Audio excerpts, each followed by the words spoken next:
Right, আজকে আমরা শিখব ডায়াস্টলিক মারমার নিয়ে। সো ডায়াস্টলের সময় নর্মালি কি ঘটে? আমরা সবাই জানি ডায়াস্টল মানে হচ্ছে এটা একটা ফিলিং টাইম, দ্যাট মিনস এই সময়ে হার্ট তার খাবারগুলো গ্রহণ করবে। সো যার ফলে কি হবে, অ্যাওর্টিক ভাল্ব এবং পালমোনারি ভাল্ব, বাড়ির যে দরজা, বেরোনোর দরজা, সেগুলো ক্লোজ হয়ে যাবে, ওপেন হয়ে যাবে যে বাড়ির খোলা দরজা, যে আপনি আসুন। সো নর্মালি ডায়াস্টলের সময় অ্যাওর্টিক ভাল্ব এবং পালমোনারি ভাল্ব ক্লোজ হয়ে যায়, কিন্তু মাইটাল ভাল্ব এবং ট্রাইকাসপিড ভাল্ব কি হয়ে যায়, ওপেন হয়ে যায়। সো মাইটাল ভাব এবং ট্রাইকাসপিড ভাব কী হয়ে যায়, ওপেন হয়ে যায়। এবং এই সময় যদি rapid influx of the blood atrium থেকে ভেন্ট্রিকলে চলে আসে এবং কোনো কন্ট্রাকশন ছাড়াই, তখন যে সাউন্ডটি আমরা পাই সেটা হচ্ছে থার্ড হার্ট সাউন্ড। কিন্তু অ্যাট্রিয়াম যদি ফোর্সফুলি কন্ট্রাকশন করে এবং ব্লাড সবগুলো যদি অ্যাট্রিয়াম থেকে ভেন্ট্রিকলের দিকে চলে আসে, তখন আমরা সেটাকে বলি ফোর্থ হার্ট সাউন্ড। আমরা আগে এটা নিয়ে একটা লেকচার দিয়েছি। অর্থাৎ সহজ কথা, যদি ভলিউম ওভারলোড হয়ে যায়, অর্থাৎ অ্যাট্রিয়াম যদি ভলিউম অফ দ্য ব্লাডকে রাখতে না পারে, সে ব্লাডগুলো দিয়ে দেয় ভেন্ট্রিকলে, it's call volume overload.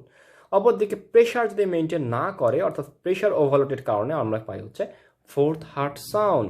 Alright, so diastolic murmur আমরা কখন বলছি? যদি অ্যাওর্টিক ভাল্ব এবং পালমোনারি ভাল্ব নর্মালি ক্লোজ হওয়ার কথা, তারা যদি ঠিকঠাক মতো ক্লোজ না হয়, অথবা মাইটাল ভাল্ব এবং ট্রাইকাসপিড ভাল্ব ওপেন হওয়ার কথা, তারা যদি ওপেন না হয়, ক্লোজ হয়ে যায়, just reverse condition. So aortic valve যদি ক্লোজ না হয়, ব্লাড রিগার্ড করবে ফ্রম অ্যাওর্টা থেকে ভেন্ট্রিকলে, এই কন্ডিশনটাকে আমরা বলছি অ্যাওর্টিক রিগার্জিটেশন, এবং এটা র্যাপিডলি ঘটনাটা ঘটে যাবে। এবং পালমোনারি ভাল্ব বলতে আমরা বলছি এটা যখন ক্লোজ না করবে, সুতরাং ব্লাডটা রিগার্ডস করবে খুবই quickly, rapidly from pulmonary artery থেকে রাইট ভেন্ট্রিকলে। সো অ্যাওর্টিক ভাল্ব এবং পালমোনারি ভাল্বের ডিসফাংশনের কারণে আমরা যেটাকে বলছি ডায়াস্টলিক মারমার। এক্সাম্পল হচ্ছে অ্যাওর্টিক রিগার্জিটেশন এবং পালমোনারি রিগার্জিটেশন। মনে রাখতে হবে যে অ্যাওর্টিক রিগার্জিটেশন এবং পালমোনারি রিগার্জিটেশন ক্লোজ হয়ে যাওয়ার কথা, কিন্তু তারা ক্লোজ না হয়ে কি হয়ে যাবে, তারা ওপেন হয়ে যাবে। এই যে অ্যাওর্টিক ভাল্ব এবং পালমোনারি ভাল্ব ওপেন হয়ে যাচ্ছে, এবং ওপেন হওয়ার সময় নর্মালি আমরা জানি কোনো সাউন্ড পাওয়া যায় না। সো অ্যাওর্টিক ভাল্ব এবং পালমোনারি ভাল্ব ওপেন হওয়ার সময় যখন সাউন্ড পাওয়া যাবে, এটাকে আমরা বলছি ওপেনিং স্ন্যাপ।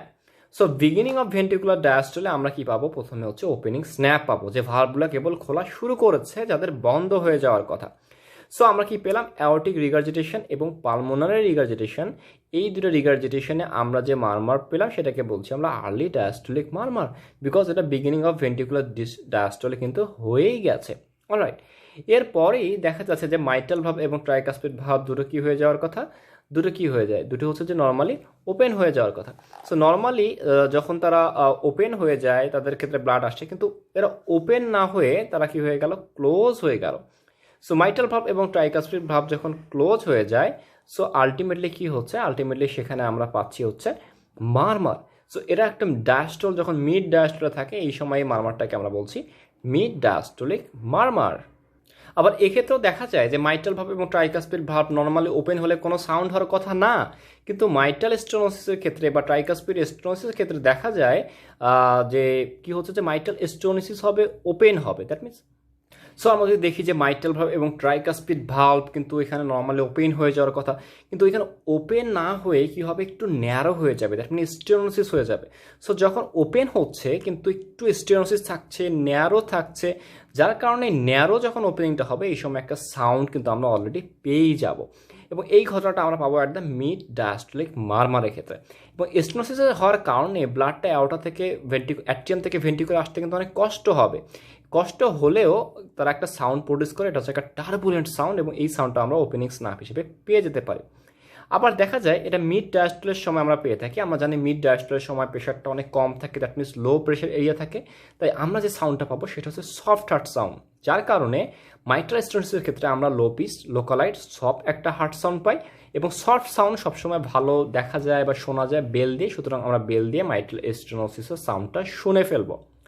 মনে রাখতে হবে মাইট্রাল স্টেনোসিস যখন শেষ হয়ে যায়, at the end of mitral stenosis of the diastole, atrium আবার কি করে, কন্ট্রাকশন করে, এবং কন্ট্রাকশন করার পর দেখা যায় প্রথমেই স্টেনোসিসের কারণে জমে থাকা যে ব্লাডগুলো, সেগুলো কি হয়, ভেন্ট্রিকলে চলে আসে।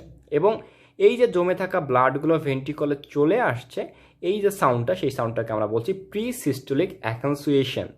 অর্থাৎ সিস্টল শুরু হতে না হতেই প্রথমেই জমে থাকা blood, that means mitral valve stenosis হয়ে গেছে, দেখা গেল যে ব্লাডটা খুব কষ্ট হয়েছে মাইট্রাল ভাল্ব থেকে বা ট্রাইকাসপিড ভাল্ব থেকে বলেন যে ব্লাডটা অ্যাওর্টা বা পালমোনারি রিজিয়নে যেতে, সো অনেকগুলো ব্লাড তো জমা আছে এখন অ্যাওর্টাতে। সো যখন এটিএম কন্ট্রাকশন করবে, একদম করা শুরুই করেনি, শুরু করার আগেই যখন স্টেনোসিস ব্লাডটা এটিএম থেকে ভেন্ট্রিকুলে চলে আসবে বিফোর দ্য সিস্টল, এই কন্ডিশনটাকে আমরা বলছি প্রি সিস্টোলিক অ্যাকানসিয়েশন। সো মাইট্রাল স্টেনোসিসে বিশেষ করে আমরা কিন্তু প্রি সিস্টোলিক অ্যাকানসিয়েশনটা পেতে পারি। ওকে ফাইন, তাহলে আমরা এখানে সাউন্ড পেলাম, দেখেন কী কী সাউন্ড পেলাম। আমরা অ্যাওর্টিক রিগার্জিটেশন পেলাম, পালমোনারি রিগার্জিটেশন পেলাম, তারা আর্লি ডায়াস্টোলিক মারমার থাকে, সুতরাং তারা কজেস অফ আর্লি ডায়াস্টোলিক মারমার। আমরা মিড ডায়াস্টোলিক মারমারের কজ হিসেবে পেলাম মাইট্রাল স্টেনোসিস এবং ট্রাইকাসপিড স্টেনোসিস। আমরা থার্ড এবং ফোর্থ হার্ট সাউন্ড পেয়ে গিয়েছি, থার্ড ফর ভলিউম ওভারলোড এবং ফোর্থ ফর প্রেশার ওভারলোড, এবং একই সাথে আমরা ওপেনিং স্ন্যাপও কিন্তু পেয়ে গেছি। সো আমরা আরও 7টা সাউন্ড কিন্তু শুনে ফেললাম। আরেকটি কথা মনে রাখতে হবে যে মাইট্রাল স্টেনোসিসের ক্ষেত্রে আমরা কী কী সাউন্ড পেলাম মনে রাখতে হবে। মাইট্রাল স্টেনোসিসের ক্ষেত্রে আমরা মিড ডায়াস্টোলিক মারমার পেলাম, আমরা ওপেনিং স্ন্যাপ পেলাম বিকজ অফ স্টেনোসিস ভালভ, এবং প্রি সিস্টোলিক অ্যাকানসিয়েশনটা আমরা পেয়ে গেলাম। মনে রাখতে হবে প্রি সিস্টোলিক অ্যাকানসিয়েশন আমরা পাবো না যদি mitral stenosis due to the atrial fibrillation হয়, কারণ অ্যাট্রিয়াল ফিব্রিলেশন হলে কিন্তু অলরেডি অ্যাট্রিয়াম প্রবলেম থাকবে, অ্যাট্রিয়াম ঠিকঠাক মতো কন্ট্যাক্ট করতে পারবে না বা অ্যাট্রিয়াল অ্যাক্টিভিটিগুলো উল্টো হয়ে যাবে। সো যার ফলে অ্যাট্রিয়াম যদি অ্যাক্টিভিটি না করে, অ্যাট্রিয়াম অ্যাক্টিভিটি না করা মানে হচ্ছে অ্যাট্রিয়ামের আগের যে অ্যাক্টিভিটি বা সিস্টোলিক অ্যাক্টিভিটি সেগুলো কমে যাওয়া বা না থাকা। সুতরাং atrial fibrillation with mitral stenosis ক্ষেত্রে আমরা কখনোই প্রি সিস্টোলিক অ্যাকানসিয়েশন পাবো না। অপরদিকে মাইট্রাল স্টেনোসিস উইথ যদি তার ভালভ ক্যালসিফাইড থাকে, ভালভ ক্যালসিফাইড হলে কিন্তু ওপেনিং স্নাপই আমি পাবো না।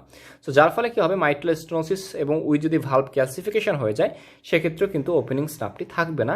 সো যে কোনো ক্ষেত্রে একটা জিনিসই কিন্তু স্ট্যান্ডার্ড বা একটা জিনিসই কিন্তু থাকবে, সেটি হচ্ছে যে মিড ডায়াস্টোলিক মারমার। এরপরে আমরা যদি দেখি যে সিস্টোল এবং ডায়াস্টোল দুটোতেই পুরো অংশ জুড়ে থাকে, একদম ফার্স্ট থেকে সাউন্ড পুরো সাইকেলে থাকে, এটাকে বলছি আমরা কন্টিনিউয়াস মারমার। এক্সাম্পল হচ্ছে প্যাটেন্ডাক্টাস আর্টারিসাস, এভি ফিস্টুলা, প্রেগনেন্ট ফিমেল যাদের ক্ষেত্রে হাই ব্লাড ফ্লো থাকে, এছাড়াও ভেনাস হাম যারা আমরা ইয়াঙ্গার পেশেন্ট তাদের ক্ষেত্রে দেখে থাকি।